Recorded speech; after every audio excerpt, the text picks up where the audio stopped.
সন্ধ্যা নামতেই রিকশার চাকা থামল শহরের শেষ বাড়ির সামনে। ছায়াঘেরা বাড়িটা যেন একা দাঁড়িয়ে আছে শহরের ব্যস্ততার বাইরে। রিমা ধীরে ধীরে নেমে এলো। সে এখানে এসেছে একান্তে কিছু সময় কাটানোর জন্য, শহরের কোলাহল থেকে দূরে। বাড়িটা অন্ধকার বারান্দায় পা রাখতে হঠাৎ একটা শব্দ শুনতে পেল।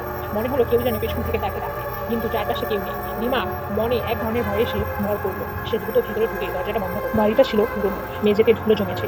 অনেকদিন কেউ এখানে আসেনি। রিমা জানতো এই বাড়িতে তার নানার সময়েও রহস্যময় কিছু ঘটনা ঘটেছে, গল্প ছিল। রাতে নাকি কেউ এসে দরজায় ঢোকা দেয়, অথচ বাইরে কাউকে পাওয়া যায় না।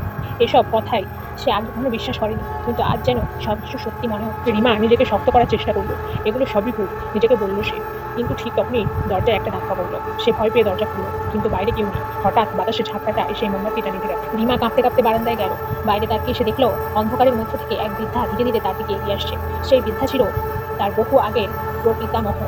বহু পুরনো এক রহস্য নিয়ে হয়তো সে আজ রাতেই রিমার কাছে আসছে।